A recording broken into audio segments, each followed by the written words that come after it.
5월달 들어서 지난주에는 특별히 걱정되는 일이 하나 생기기 시작했고요. 또 하나는 이제 여러 가지 감사할 거리가 있었습니다.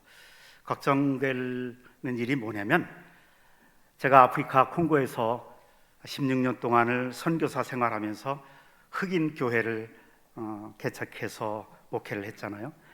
그때 제일 큰 걱정은 뭐냐면, 비가 오면 성도들이 잘 안 왔어요. 거의 안 왔어요. 왜냐하면 비도 엄청난 비가 내렸지만 우기가 되면, 그런데 비 오면 성도들이 우산을 살 돈이 없어요. 그래서 우산이 있는 교인들이 거의 없었어요. 그러니까 비 오면 주일날이어도 예배 안 오는 거예요. 그게 제일 그래서 소원이 뭐였냐면, 하나님 주일날만은 비가 오지 않게 해주십시오. 비가 안 오면 성도들이 주일날 오는데, 근데 한국에 와서 목회하다 보니까 거꾸로 됐어요. 이제 5월달만 되면 성도들이 자꾸 외부로 나가, 해외로도 나가고 야외로도 나가고, 그래 주일날만은 비가 오게 해주십시오, 이렇게 기도를 하게 되더라고요. 그래서 그게 괜히 걱정이 돼요. 그런데 오늘처럼 좋은 날 야외로 나가도 되잖아요. 지난주 금요일부터 연휴가 계속되는데 왜 여기 앉아 계십니까? 역시 그래서 믿음 때문이라고 저는 그렇게 믿습니다.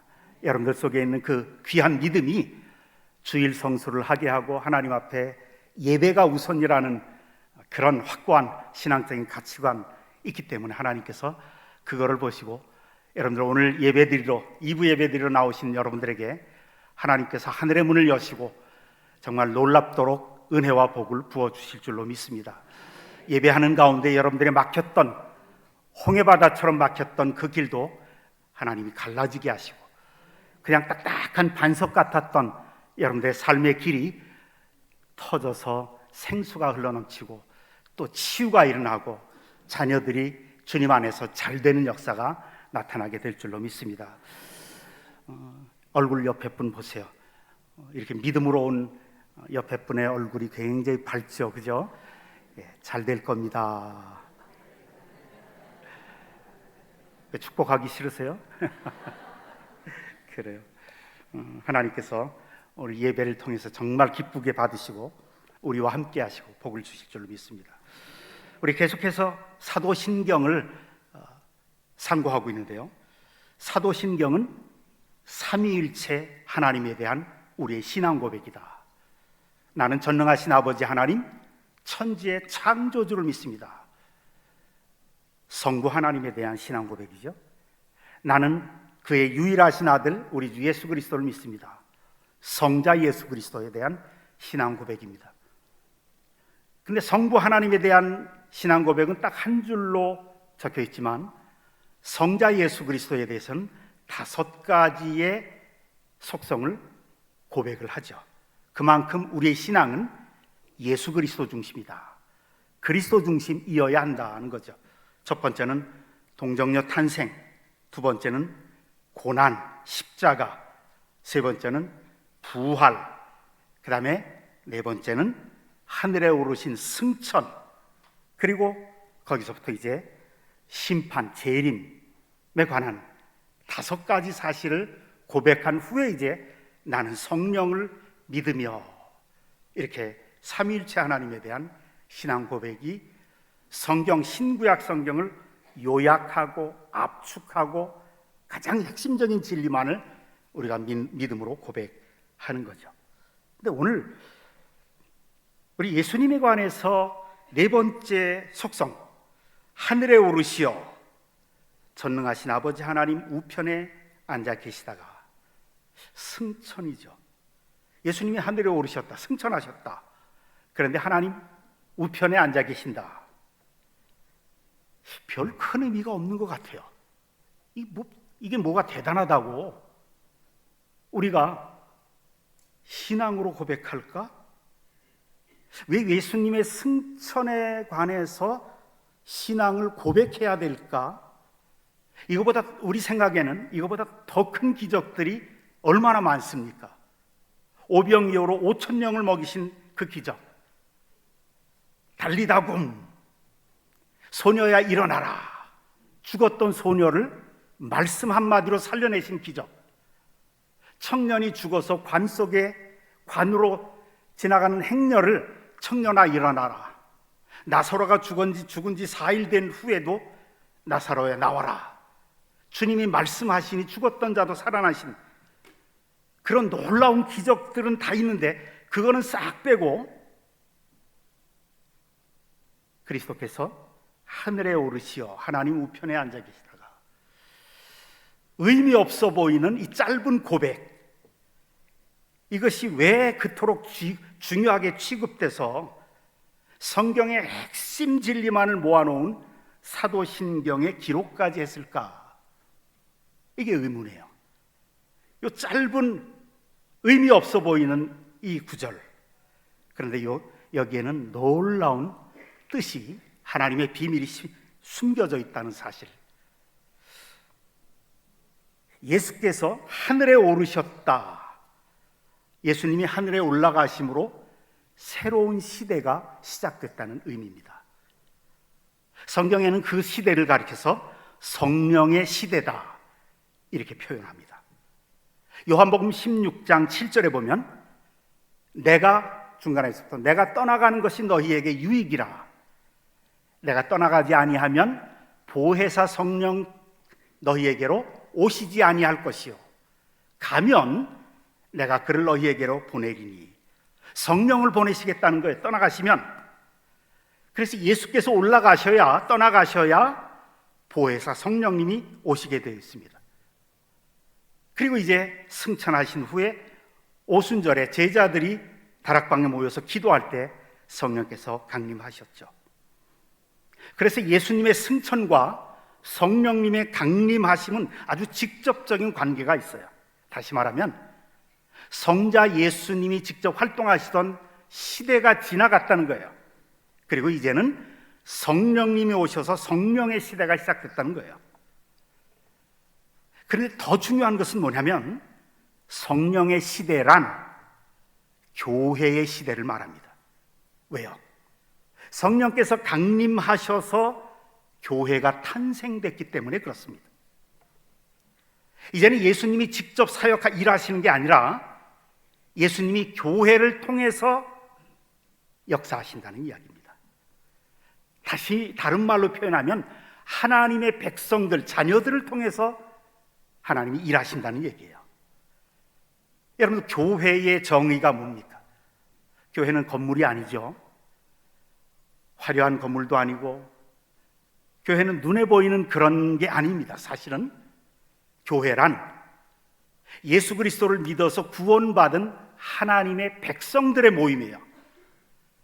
그러니까 성령께서 어떻게 일하시느냐, 교회를 통해서 일하신다는 것은 우리 성도들, 하나님의 백성들을 통해서, 주님의 교회를 통해서 일하신다는 얘기예요.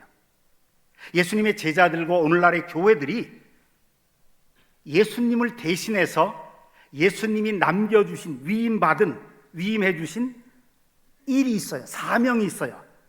그것을 오늘 8절에 이렇게 기록하죠. 오직 성령이 너희에게 임하시면 너희가 권능을 받을 텐데 그 권능을 가지고 예루살렘, 온 유다, 사마리아 땅끝까지 이르러 내 증인이 되리라. 그래요.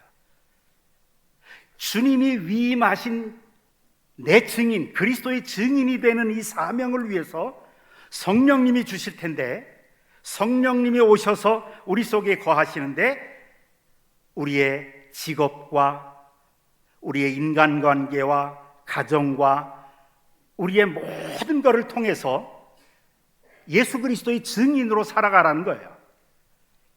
그 성령의 시대가 시작됐다는 이야기죠. 하늘에 오르시어라고 하는 뜻은 이제 시대가 달라졌다. 성령의 시대고 교회의 시대고 하나님이 교회를 통해서, 다른 말로 표현하면 하나님의 백성들을 통해서 일하시는 시대. 근데 어떤 일을 하시느냐? 그리스도의 증인, 복음을 증거하는 일을 위해서. 그래서 하나님이 주시는 것이 성령의 은사고, 하나님이 우리에게 직업도 주시고 가정도 주시고 재능도 주시고 자녀들도 주시고 모든 것을 다 주시는데 이것을 통해서 사명을 감당하라는 거예요. 땅끝까지 이르러 내 증인을 되리라 하는 이 지상에서의 사명과 책임. 그래서 이 고백을 한다는 것은, 그리스도께서 하늘에 오르시어 이 고백을 한다는 것은 그 사명을 내 것으로, 내 삶의 사명과 책임으로 받아들이겠다는 그런 고백입니다. 그래서 이 고백이 별로 의미 없는 것 같은 고백 같지만 가장 중요한 고백 중에 하나죠. 우리가 왜 사는가? 무엇을 위해 살아가야 되는가? 이것을 우리에게 가르쳐준, 그것이 내 사명이라고 하는 것을 고백하는 거죠. 그 다음에 이제 전능하신 아버지 하나님 우편에 앉아 계시다가, 이게 뭘까요? 하나님에게도 오른편이 있고 왼편이 있습니까? 그렇다면 하나님이 아니죠.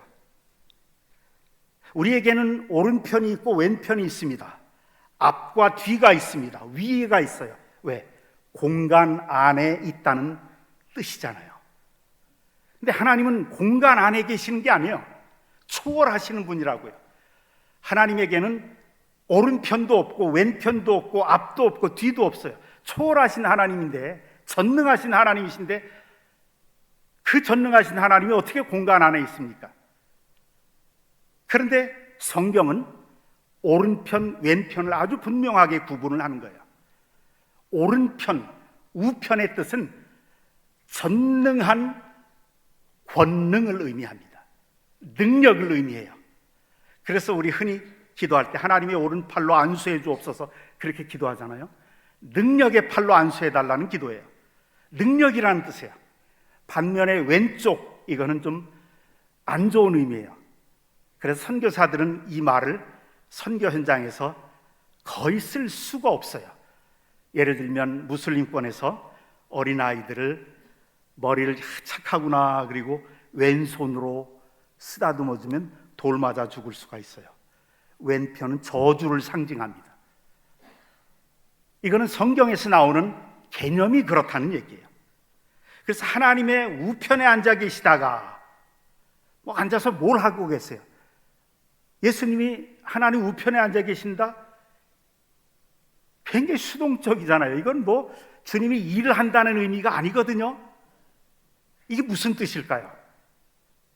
그리스도께서 승천하셔서 하나님 우편에 앉아 계시다, 이 뜻은 예수 그리스도께서 전능하신 하나님과 같은 똑같은 권능의 성자 하나님이라는 것을 의미하는 겁니다. 하나님이, 성부 하나님이 왼쪽에 계시고 성자 하나님이 오른쪽에 계시고 그런 뜻이 아니라 하나님 우편에 앉아 계시다가, 이 뜻은 전능하신 성부 하나님과 똑같은 권세와 권능과 능력을 가지신 하나님이시라는 뜻이에요. 그 전능하신 아버지 하나님의 권세를 가지고 있는 성자 예수님이 우리를 위해서 하는 일이 무엇인가? 두 가지입니다. 하나는 대제사장으로서의 역할을 하시고요, 또 다른 하나는 우리를 위해서 기도하고 계신다는 성경의 설명입니다. 히브리서 4장 14절 15절을 보면, 그러므로 우리에게 큰 대제사장이 계시니 승천하시니 곧 하나님의 아들 예수시라. 승천하셔서 전능하신 성자 예수님이 하시는 게 뭐냐? 큰 대제사장의 역할을, 사역을 하신다, 그런 뜻이에요. 그러므로 우리는 긍휼하심을 받고 때를 따라 돕는 은혜를 얻기 위하여 은혜의 보좌 앞에 담대히 나갈 것이니라. 은혜의 보좌의 사역을 하신다는 얘기죠. 하나님 우편에 앉아 계신다는 것은 예수님이 지금도 나를 위한 대제사장으로서의 역할을 하고 계신다는 뜻입니다. 쉽게 이야기하면 그게 이제 은혜의 보좌라는 뜻인데, 쉽게 이렇게 상상해 보면 정확합니다. 성경적으로 제가 그림을 한번 그려보죠.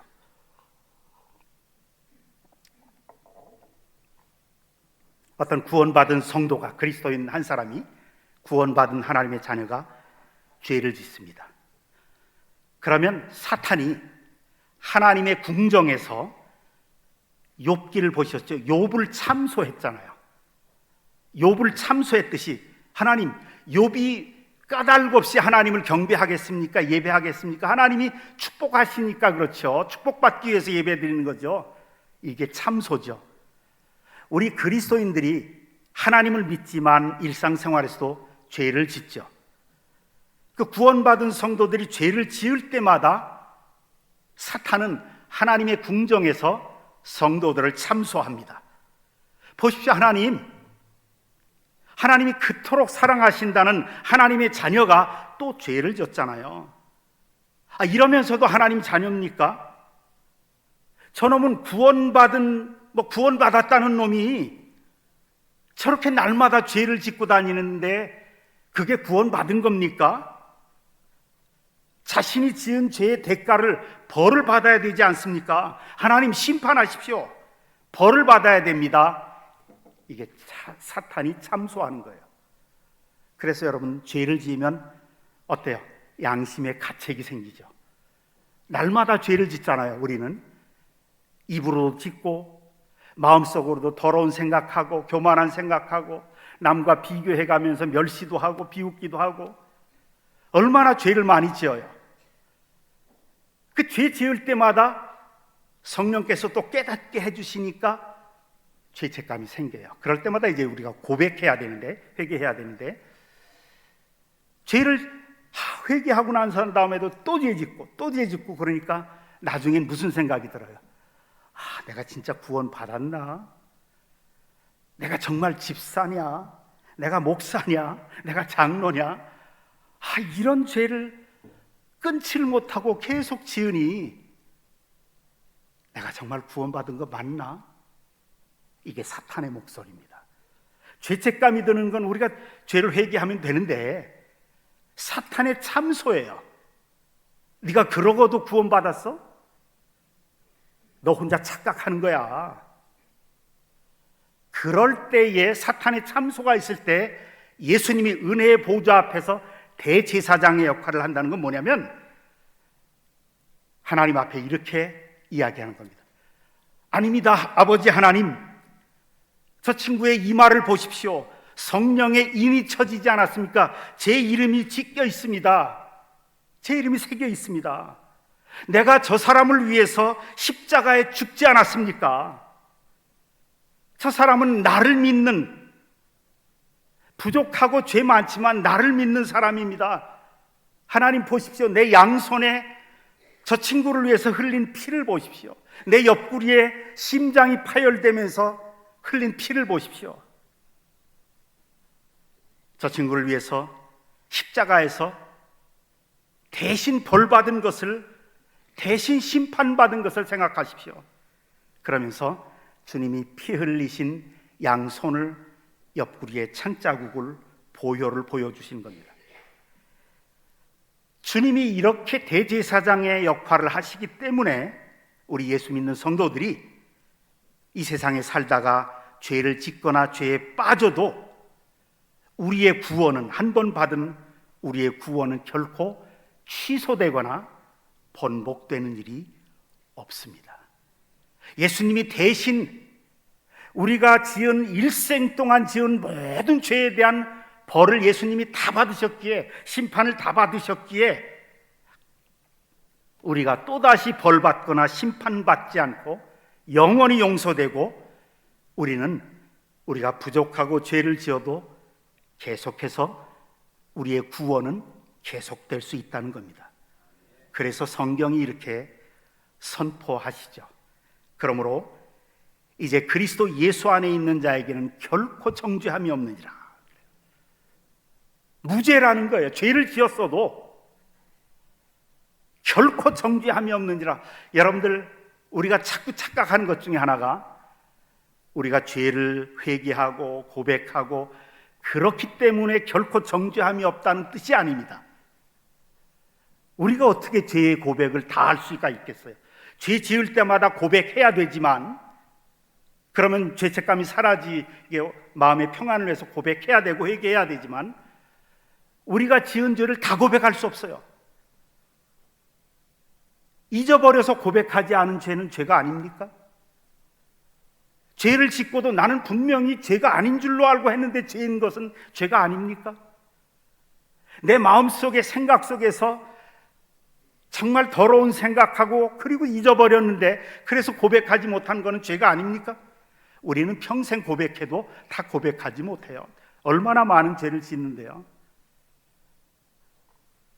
성경은 그러므로 그리스도 예수 안에 있으면, 십자가 믿고 있으면, 예수 그리스도의 십자가의 보혈을 믿는 믿음 안에 있으면 결코 정죄함이 없느니라. 무죄라는 거예요. 하나님 보시기에 하나님의 자녀로서 구원받은 이 구원은, 영생은 결코 취소되지 않는다는 거예요. 내가 진실로 진실로 너희에게 이르노니 내 말을 듣고 또 나 보내신 이를 믿는 자는 영생을 얻었고 심판에 이르지 아니하나니. 주님이 우리 평생에 지은 모든 죄를 위해서 대신 심판과 형벌을 받으셨기에 우리는 심판 다시 받지 않습니다. 예수님이 대제사장으로서 은혜의 보좌 사역을 하시기 때문에 그렇습니다. 그럼 왜 이렇게 우리를 위해서 은혜의 보좌 사역을 하십니까? 죽은 이후에도, 하늘에 올라가신 이후에도, 우리가 구원받은 이후에도 우리가 너무 연약해서 죄를 짓잖아요. 그래도 우리의 구원이 변화되지, 취소되지 않기 위해서 하시는데 그만큼 사랑하시기 때문에 그래요. 여러분, 사랑하면 믿어주게 됩니다. 믿을만 하지 못하는 사람을 믿어주는 것이 진짜 사랑입니다. 여러분, 세상에서 믿어주기를 제일 잘하는 사람이 누굽니까? 우리 어머니들이죠.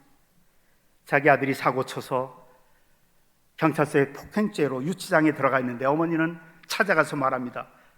내 아들은 절대로 그런 아이가 아닙니다. 내 아들이 얼마나 착한 애인데요. 친구 잘못 만나서 그럴 뿐입니다. 다른 사람들은 다 안 믿어주는데 어머니만은 아들을 철석같이 믿어줍니다. 그만큼 사랑하기 때문에 그렇습니다. 사랑은 맹목적인 거예요. 시시비비를 가리지 않습니다. 무조건 믿고 보는 겁니다. 일단 믿고 보는 것이 사랑입니다. 그래서 우리 흔히 그런 말 하잖아요. 눈에 뭐가 씌었다. 사랑하면 눈에 뭐가 씌운 겁니다. 하나님은 사랑의 눈이 멀어서 우리의 허물이 보이지 않는 겁니다. 눈을 아예 감고 계시는 겁니다. 아니, 예수 그리스도의 십자가의 보혈만 보고 계시는 겁니다. 그래서 제가 늘 이야기하잖아요. 주님이 쓰신 안경은 보혈의 안경이기에 우리가 좀 부족하고 허물 많고 죄가 있어도 주님은, 하나님은 보혈의 안경을 끼시기 때문에 보혈을 보십니다. 우리가 이 주님의 눈먼 사랑을 받고 있는 겁니다. 물론 죄를 지으면 우리가 죄를 회개해야 됩니다. 우리의 양심의 청결을 위해서. 그러나 하나님은 그럼에도 불구하고 우리를 그만큼 사랑하십니다. 그래서 성경은 하나님이 우리를 이처럼 사랑하사, 이만큼 사랑하시기에 계속 우리를 위해서 변호하시고 믿어주시는 겁니다. 그런데 놀라운 것은요, 믿어주면 사람이 변화되더라고요.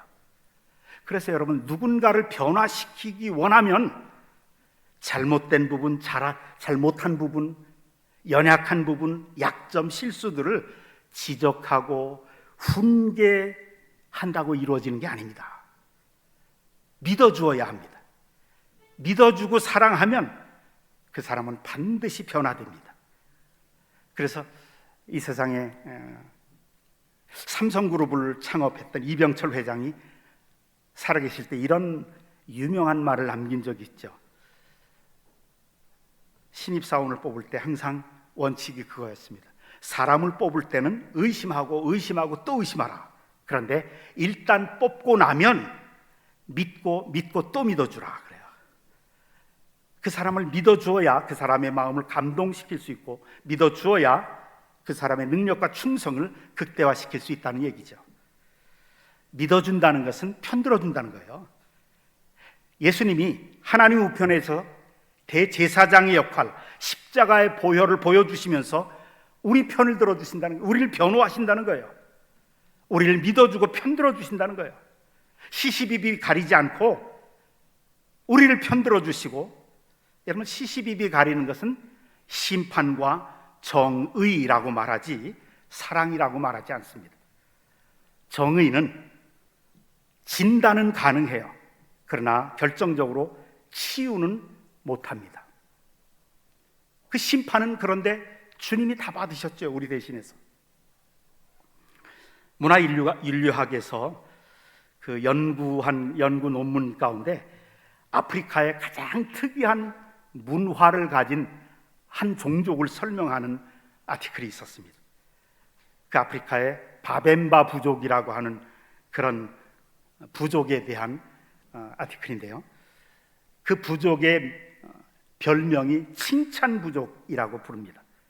이 부족의 특징은 뭐냐면, 그 부족의 법규상 잘못한 사람, 죄인을 재판하는 그 재판정에서는 그 사람의 좋은 점만 칭찬하도록 되어 있다고 합니다.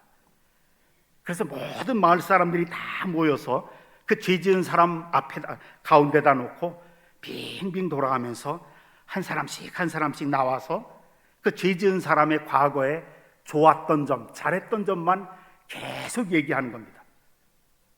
제가 사냥 나갔을 때, 제가 위험에 처했을 때 저 사람이 나를 도와줘서 내가 살았습니다.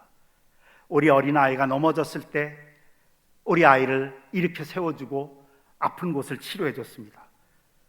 저 사람은 마음이 너무 너그럽습니다. 계속 칭찬만 한대요. 그게 법에 규정되어 있다고 그래요.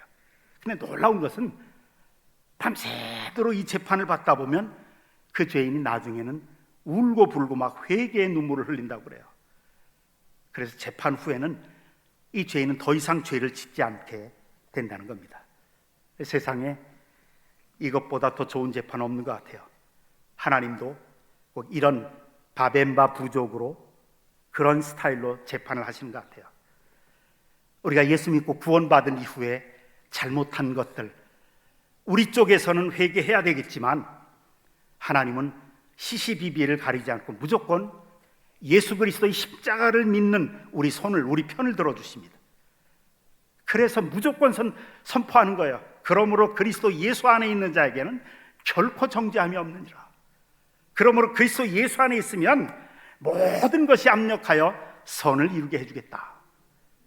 무조건적인 사랑인 거예요. 예수님이 십자가에서 우리 대신 형벌과 심판을 다 받으셨기 때문에 그렇습니다. 편들어주는 것, 예수님, 그분이 우리와 하나님 우편에 앉아서 하시는 가장 중요한 일이십니다. 제가 오래전에, 젊었을 때 서울 강남에 있는 세곡동에서 한 교회에서 고등부 전도사를 3년 동안 사역을 했었습니다. 근데 어느 주일날 그 교회 고등부 학생들이 몇 명이 나가가지고 한 대여섯 명이 나가서 그 교회 뒤편에 공터가 있어요. 거기서 담배 피고 앉아 있었어요. 그러다 이제 고등부 부장 안수 집사님에게 걸렸어요. 그래서 막 야단 맞았습니다. 근데 그 안수 집사님이 거기서 이제 끝난 게 아니라 저에게 또 데리고 왔어요. 전도사님, 얘들이 글쎄 담배를 피다가 제가 봤습니다. 저 혼 좀 내주십시오. 훈계를 해달라는 거예요. 이게 얼마나 안쓰럽던지. 제가 그 녀석들 보고, 야 이놈들아, 다른 학생들은 다 예배드리러 와서 은혜 받고 결단하고 기도하는데 니들은 뭐 하는 거냐 임마 라고 말하고 싶었지만, 근데 제 마음속에서 가만히 보니까 제가 옛날 고등학교 2학년 때부터 담배를 피웠거든요. 그게 강타하는 거예요. 대학교 들어가서 예수 믿고 난 다음에도 초창기 때 한 1년 동안은 계속 담배 피웠던 그 생각이 난 거예요. 주님 어떻게 할까요? 그러다가 니들 10계명은 아니야? 예, 알아요. 한번 해봐. 1계명부터 읊어봐. 그랬더니 학생들이 1계명부터 10계명까지 쭉 얘기를 해요. 그러고 보니 교회는 오래 다닌 녀석들이야. 그래? 네 10계명은 잘하는구나. 교회 다닌 지 오래됐구나. 좋아. 잘했어. 그러면 너 11계명 뭔 줄 알아? 전도사님 10계명밖에 없는데요? 아니야 임마. 그러니까 너희들이 잘못된 거야. 11계명 일로 와. 조그맣게 걔네들 귀에다 대고 11계명 걸리지만 마라.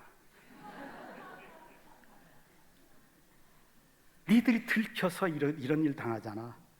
얘들이 야단 맞을까 봐 바짝 긴장했다가 들키지만 마라 이 얘기에 그냥 막 웃고 말았습니다. 그리고 이제 하나에게 껌 사오라고 그래서 껌 씹고 들어와서 예배 드려요. 예배 드리고 이제 예배 끝나고 나가는데 이 녀석들이 나가면서 전도사님 앞에서 11계명 그래. 그러면서 활짝 웃으면서 나가요. 앞으로는 담배를 피워도 절대 안 들키겠습니다 라고 하는 그런 결단이 아니라, 그런 의미에서 손을 넣는 게 아니라 전도사님이 자기들 편을 들어준 것에 너무 고마운 거예요. 그 이후부터 그들은 저를 진심으로 따르고 존경하기 시작하더라고요. 제가 자기들 편이라는 것을 알고 난부터 전도사님이 제일 좋아하는 것을 열심히 하더라고요. 우리 전도사님이 제일 좋아하는 것, 예배 드리는 것, 성경 읽는 것, 기도하는 것을 제일 좋아하시더라. 얼마나 열심히 예배 드리는데 그들의 삶이 조금씩 변화되기 시작하는 것을 보았습니다.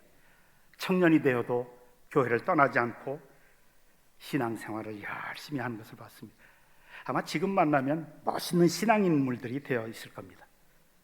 편들어주면 기대를 저버리지 않습니다. 예수님이 하나님 아버지 우편에서 하는 일이 바로 이 편들어주는 일, 대제사장의 일을 하는 겁니다. 구원받은 우리 하나님의 자녀들이 이 세상 살다가 죄를 짓거나 죄에 빠지거나 낙심하거나 실패했어도 지적하는 것이 아니라 우리 편을 들어주고 용서해 준 걸 확인시켜주고 다시 신앙을 회복시켜주는 거예요. 그러잖아요. 세상 사람들은 일단 교회 들어와야 뭐 변화 받을 기회가 생기는데, 들어오기 전에 남편이나 아내나 뭐 아버지나 어머니나 앉혀놓고 너 술부터 끊어, 술이냐 교회냐를 택일하라고 하면 누가 교회를 택하겠어요? 교회 아예 안 오고 말지. 더 멀리 나가죠. 뭐 그러나 그렇다고 해서 죄 짓고 술 먹고 담배 피는 것을 방조하고 조장하라는 얘기는 아닙니다. 다만 그들을 변화시키려면 용납하고 감싸주고 편들어주는 누군가가 있어야 된다는 얘기죠. 그래야 그들이 교회에 들어오고 마음이 열리고 그 열린 마음에 편들어줘야 말씀이 들어갈 수 있고, 그래야 변화될 수가 있기 때문에 그렇습니다. 그런 사람들이 교회 나오고 싶어도 정죄받고 지탄받기 때문에 교회는 아예 발도 들어놓을 수 없는 교회라면 그 교회는 좋은 교회가 아닙니다. 그렇게 죄 지으려면 교회 나오지 마라 라고 말하는 부모가 있거나 배우자가 있다면 그것은 정말 신앙이 무엇인지도 모르는 사람들이거나 율법적으로 되어버린, 은혜가 빼빼 말라버린 크리스찬일 겁니다. 사람을 변화시켜주고 싶거든 편들어 주어야 합니다. 예수님이 지금도 우리에게 그렇게 해주셨기에 우리가 구원받은 성도로 죄에 빠져도 다시 회개하고 죄를 지어도 다시 주님 앞에 돌아오고 주님을 끝까지 평생 믿을 수가 있게 되는 겁니다.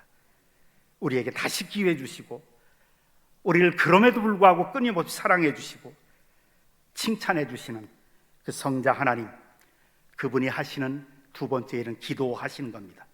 로마서 8장 34절에 죽으실 뿐 아니라 다시 살아나신 이는 그리스도 예수시니 그는 하나님 우편에 계신 자여 우리를 위하여 간구하시는 자니라. 하나님 우편에서 편들어 주실 뿐만 아니라 기도하십니다. 그래서 우리 속에 계신 성령님이 일하시도록, 성령님이 회개하게 이끌어 주시고 성령님이 우리를 죄를 이길 수 있는 능력을 주시고 그렇게 기도하시죠. 히브리서 7장 25절에 보면 이는 그가 항상 살아계셔서 그들을 위하여 간구하심이니라. 하늘에 올라가셔서 전능하신 하나님 우편에 계시면서 우리는 의식하지 못하지만 예수님은 지금도 우리의 변화를 위해서 대제사장의 역할을 하시면서 또 우리를 위해서 기도하고 계시기에 성령께서 우리를 지금도 이끌어 가시고 어떤 상황 속에서도 낙심하지 않게 다시 세워주시고 다시 주님을 붙잡게 하시는 겁니다. 여러분, 우리가 받아야 될 우리의 일생의 모든 죄들에 대한 벌과 심판을 예수님이 이미 다 받으셨고, 또 구원받은 이후에 다시 죄 지을 때마다 우리 편이 되어 주셔서 변호해 주시는 이런 좋으신 주님과 늘 사랑의 교제를 하면서 점점 변화되어 가고 승리하는 우리 모두가 되시기를 주님의 이름으로 축원합니다. 우리 다 같이 일어나셔서 우리 대제사장의 역할을 하신 그 주님께 감사의 기도를